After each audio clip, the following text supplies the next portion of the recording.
Su exposición en el Liceo de Noia, Mesturas, la vemos como un viaje iniciático que parte de la infancia, se detiene en la edad madura y aborda momentos duros de soledad o compromiso con los demás.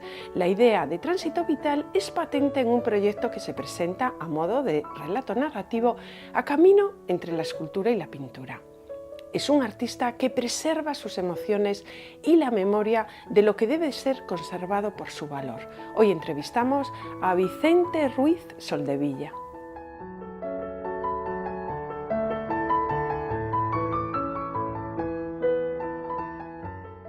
Bienvenido a Espacio de Arte, Vicente, gracias. Empezamos por un cuestionario breve para saber datos biográficos.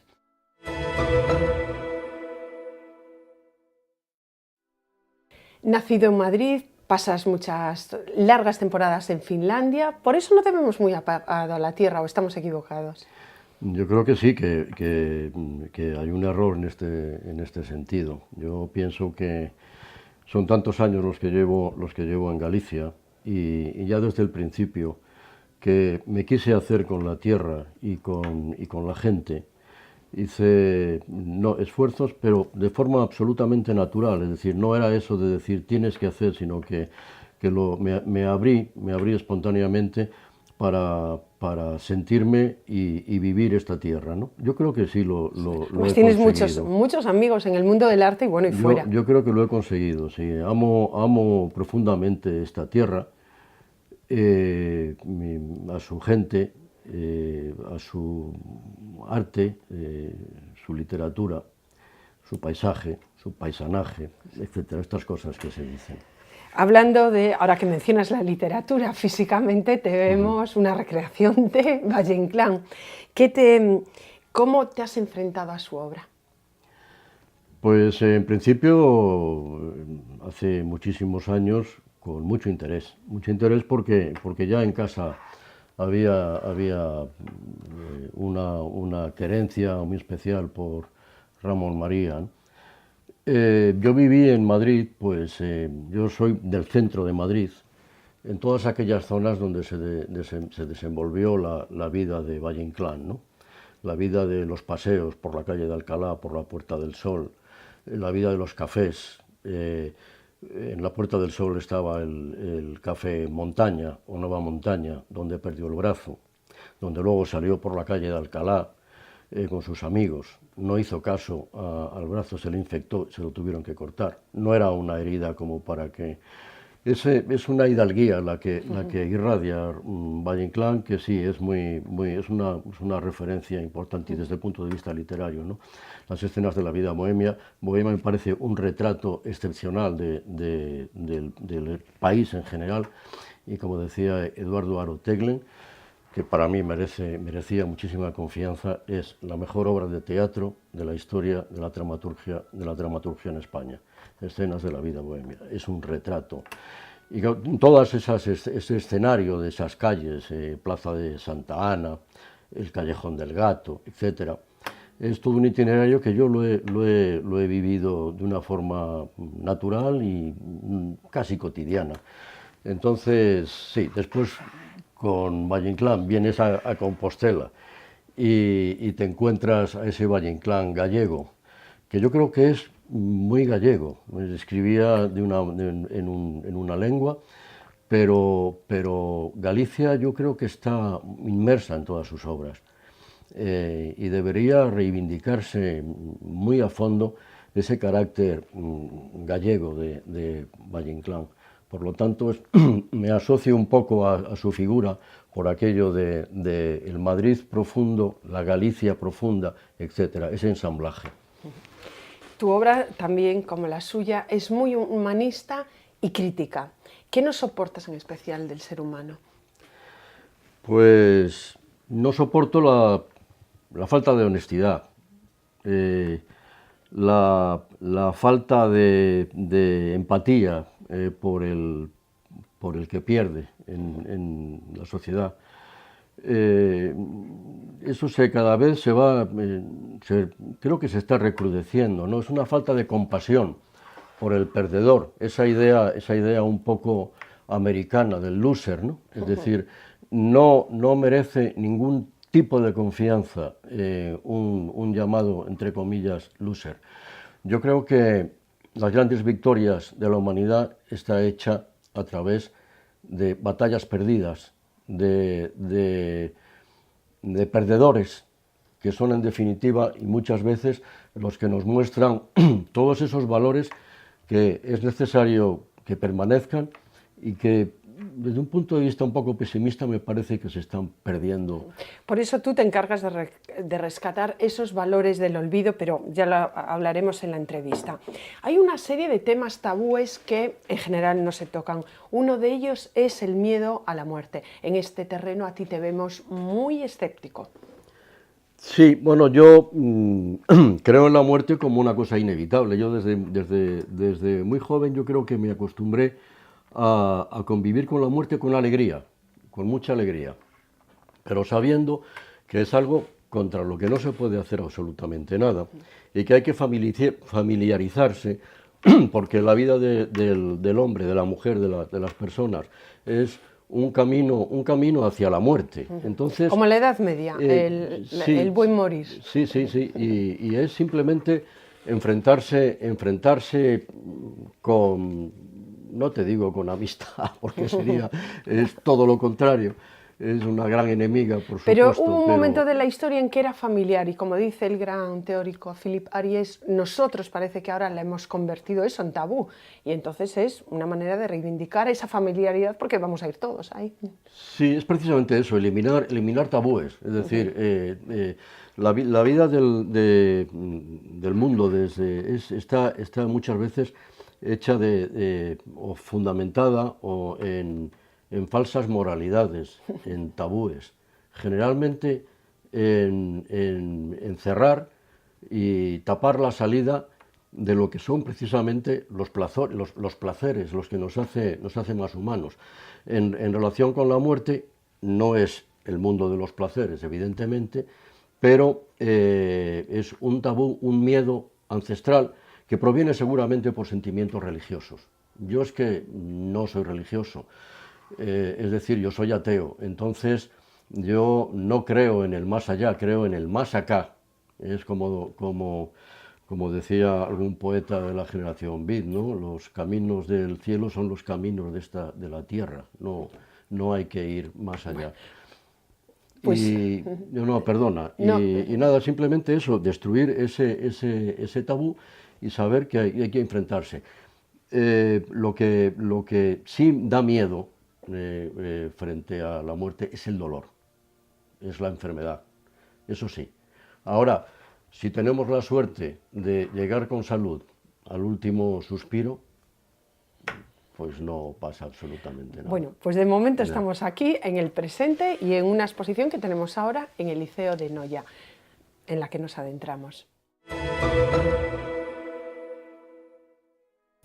Mesturas es el título de esta muestra y la vemos como, pues, ¿te acuerdas de aquellos dibujos en los que se representaba el árbol de la vida o las escaleras de la vida, porque se veían las diferentes etapas por las que pasa toda vida humana? Sí, bueno, yo creo que cualquier exposición supongo, de cualquier artista, es evidentemente un reflejo de sí mismo. Ese reflejo se puede producir de una manera o de otra manera. Me parece que me sale naturalmente el proyectarme a mí mismo en esa exposición, en la obra reciente, de lo que voy arrastrando. Entonces, como soy bastante mayor, lo que yo proyecto en las exposiciones es una vida ya que va siendo larga. Entonces todo eso se atropella y ahí se mezclan, por eso se llama Mesturas la exposición, se mezcla todo lo que somos, lo que nos bulle por dentro, en el sentimiento, en la cabeza, etc. Y vemos, por ejemplo, ahora mismo que tenemos en pantalla estos caballos del norte, pues claramente la infancia, tanto en esta pieza como en la de aquellos zapatitos que pues aludes a aquellos zapatitos del domingo y de los años 60, 50. pero la infancia la vemos más positiva. Después pasaremos a la edad adulta en la que ya no eres más crítico, ¿no? Sí, bueno, la infancia, ¿qué dicen? La patria es la infancia. Sí, Rilke, sí. Algo así, ¿no? Sí. Otros dicen que la patria es aquel lugar donde se hizo el bachillerato, es más próximo, etc. Pero la infancia es la patria, posiblemente sí, porque es lo que dejamos como paraíso, ¿no? Es aquello del paraíso de la infancia, etcétera, etcétera. Pero yo creo que la infancia es muy cortita. O sea, lo que es el paraíso de la infancia es muy cortito. Es cada uno Sí, tiene unos la alargan más, pero en general sí. Tiene su pensamiento sí, con respecto a eso, ¿no? Sí. Yo creo que se adquiere, la infancia se mitifica también mucho, ¿eh? Y parece que es una zona una etapa, una zona muy placentera, pero insisto, me parece muy corta. Enseguida nos damos cuenta de lo que sucede alrededor y que hay que tener cuidado. Sí, sí.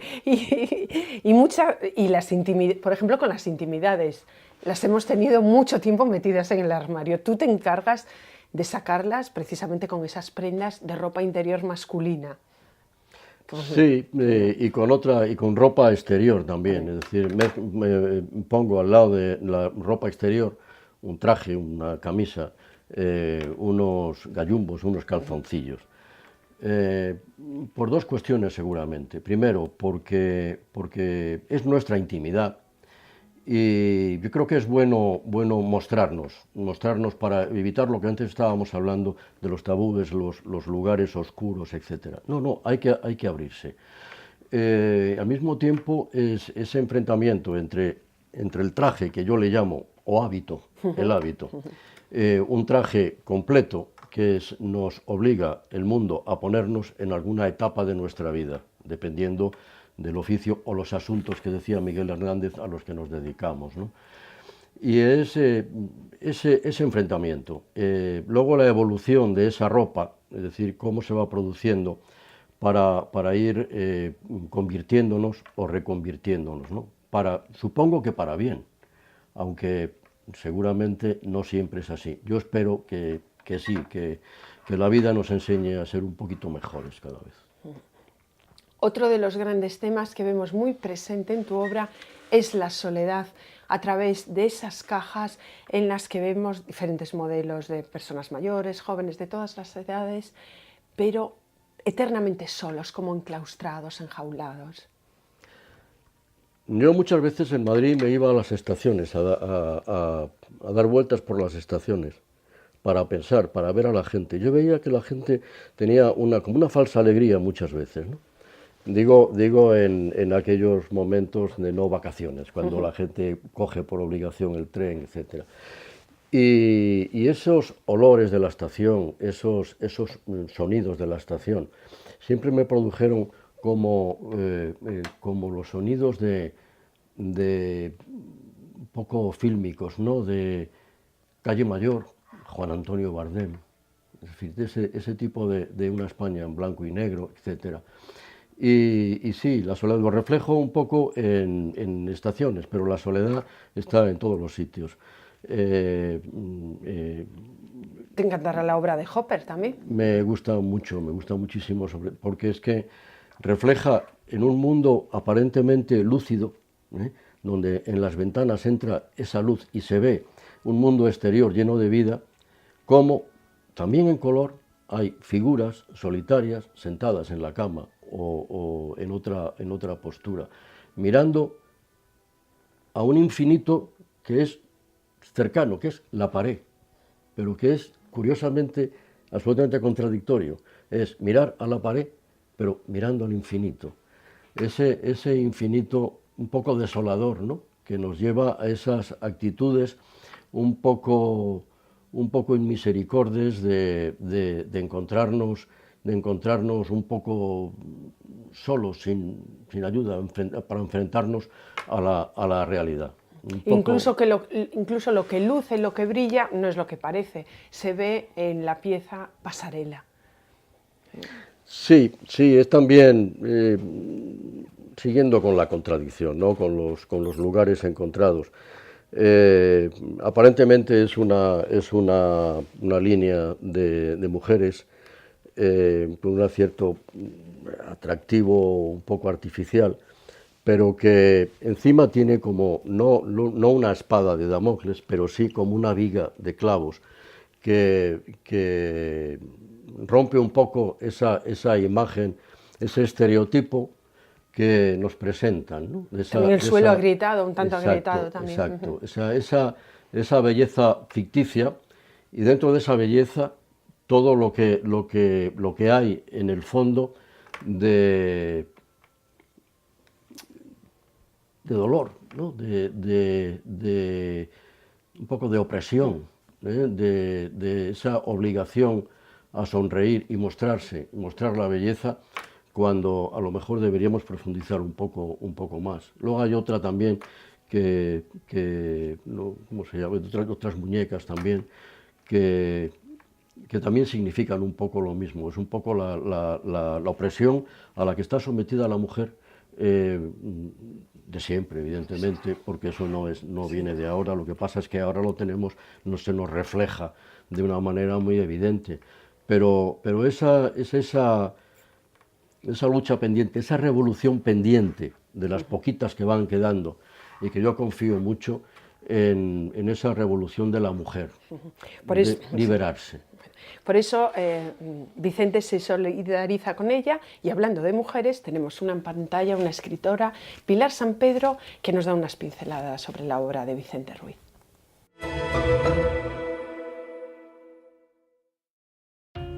Vicente Ruiz é un artista compostelán que vive en Compostela, un artista ademais moi interesante porque é dunha familia na que os 4 componentes da familia son artistas, polo tanto son o 100% desa familia.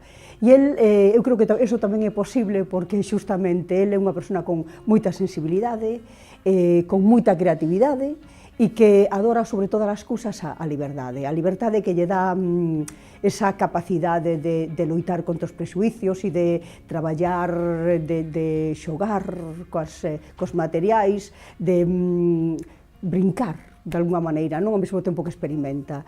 Entón, a min pareceme que alguén moi a ter en conta por estas características que estou dicindo, non? Os seus traballos podense caracterizar, sobre todo, aínda que son moi variados, moi diversos, poderían ter un denominador común que podría ser xustamente o ir máis lonxe do que é a pintura e a escultura convencional, é dicir, o de introducir a escultura dentro da pintura ou traballar a pintura con diferentes materiais, con cinzas, con telas, con restos de roupas, de calzado, etc. etc. Entonces, aparte desta característica da materia, por decirlo de alguna forma, eu faría destacar a expresividade, o expresionismo que contén, ao mesmo tempo que unha serie de símbolos de grafiti, de simboloxías, que poden ser interesantes ter en conta, porque, ademais, moitas veces que podíamos pensar que son froito do azar, non o son, senón da documentación. E tamén me chama moito a atención, por exemplo, o que son as caixiñas, as vitrinas, onde ele introduce cantidade de materiais. É moi interesante no seu traballo ver o resto das cousas que ele vai atopando, que son ready-made, que son elementos que xa estaban aí, restos de obxetos, pero que ele recolle e lle dá nova vida. Destacaría tamén quizás o humor, destacaría a crítica, unha crítica amable, pero sí unha crítica, e destacaría, por exemplo, que nas súas exposicións normalmente non están baseadas na técnica ou no tema, sino xustamente nun discurso, nun relato que el mesmo fai, porque el, ademais de artista plástico, é escritor, e iso tamén o debemos ter moi en conta. Pilar, expresiva como tu obra. Qué bien. Sí, la vivía, sí, también se nota también que se nota que sois amigos. Puedo decir algo, sí. É evidente que somos amigos, é unha gran amiga e son unha amiga así profunda e capaz de decir cousas tan fermosas, ¿no?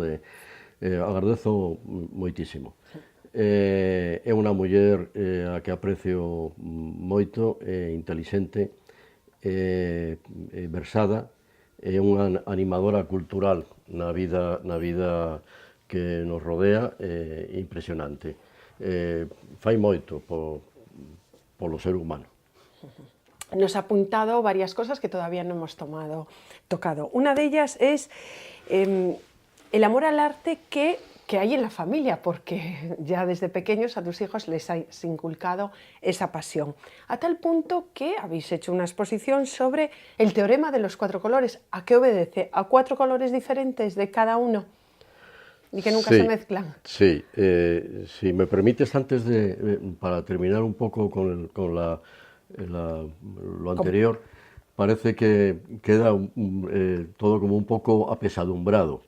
É todo lo contrario, é dicir, eu parto da pesadumbre para conquistar el optimismo y saber que la utopía siempre está pendiente, por mucho que nos digan lo contrario. Por eso utilizo muchos colores, intento dar vida a la obra que hago, porque me interesa mucho eso, es decir, desde posiblemente lo oscuro llegar a la luz. Con respecto a lo que decías del teorema de los 4 colores, sí, mis 2 hijos desde pequeñitos, como yo tenía esa bipolaridad positiva, siempre positiva, de los asuntos por la mañana y libertad condicionada por la tarde. Desde hace muchísimo tiempo pues me dediqué a actividades creativas para poder compensar ese mundo estresante del trabajo cotidiano. Mis hijos vieron todo aquello. Teníamos una casa en Rúa Nova, un piso con fallado precioso. Ahí viví Compostela muy a fondo. Tenía un estudio, un taller, y mis hijos por las tardes venían y se ponían en el colo para pintar, dibujar, etc. Y ahí les prendió a los dos esta maravillosa locura, ¿no? Mi mujer, pues también, partiendo de una concepción nórdica de la vida, supongo, eso tendría que decirlo ella, pero a mí me parece que es así, ese tratamiento de los tejidos, de las lanas, etcétera, pues hizo y sigue haciendo tapicería, tapices muy originales, creativos, y todo tipo de trabajo con telas, textiles, lanas, etcétera. Entonces decidimos un día que por qué, si teníamos la oportunidad de juntarnos los 4 y así un poco en pandilla, pues mostrarnos que no es normal, la familia completa. Y tuvimos la oportunidad de tener un lugar muy bonito, un escenario interesante, que era el Pazo da Peregrina en Ames, y que agradecí mucho, y allí nos expusimos los 4. Yo creo que resultó muy bien, más teniendo en cuenta que somos muy diferentes en nuestras actitudes y en nuestra forma de expresarnos, ¿no?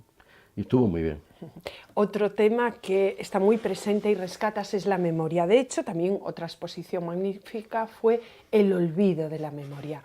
Una de tus aficiones es ir a los mercadillos y rescatar esas antiguas fotos que van al baúl precisamente del olvido para darles otra nueva vida familiar, si es posible. Sí, a mí la pérdida de memoria me da escalofríos en todos los sentidos, en el no querer recordar, en no querer enfrentarse para crear futuro, o directamente la horrible pérdida de la memoria que a ciertas edades se producen. En este caso me refiero a esa pérdida voluntaria o no de la memoria de los vivos y la memoria de los muertos. Eso en este país está al cabo de la calle, pero no vamos a entrar en ello, porque ya sabemos la memoria, lo que significa. Me encontré en unos mercados que son muy habituales en Helsinki, de segunda mano, de de esa cosa que me produjo así una sensación extraña de que cuando la gente muere todas sus propiedades pasan a subastas y ahí se dejan, ¿no? Se dejan en grandes almacenes, almacenadas y para vender al mejor postor. Y yo me encontré con un montón de fotografías de color sepia del siglo XIX, etcétera, de un montón de gente que yo me imaginaba que ya habían llegado al punto definitivo de morir. Es decir, cuando no estamos en la memoria de nadie, es cuando realmente ya nuestra vida acabó. Es decir, ya no hay nada. Y me dio muchísima pena. Y entonces compré un montón de fotos y dije, no sé lo que voy a hacer, pero quiero hacer algo. E hice una serie de retratos a mi aire de todas aquellas personas para intentar reflejar un poco la vida que parece que se había quedado arrinconada en un rincón. Y así las expuse y así las tengo en mi casa y cada vez que las veo les saludo y digo, estáis vivos todavía. Y también los pone en sus amigos, porque todos tenemos obra tuya. No nos queda más tiempo, Vicente, pero simplemente desearte que sigas con esas cajas, que no hemos hablado de los referentes, pero es muy evidente la obra de Joseph Cornell, pero que sigas ideando muchas cajitas con mucho contenedor de memoria, porque nos hace falta en este país. Hasta siempre. Pues muchas gracias, Fátima. Gracias por todo. En Mesturas está representada la dualidad humana, a caballo entre la libertad y la opresión, la lentitud y el apremio, el arraigo y el abandono. Vicente Ruiz es un bohemio del siglo XXI con alma de poeta, que rescata lo que vamos dejando por el camino para interpretar viejos recuerdos y darles nueva vida hasta volverlos familiares. Su relato son sus experiencias vitales, la memoria como único territorio posible, una exposición producto de muchas combinaciones, metáfora fiel de la vida misma. Un viaje iniciático por el Atlas humano, un interesante recorrido vital salpicado de emociones, no se las pierdan.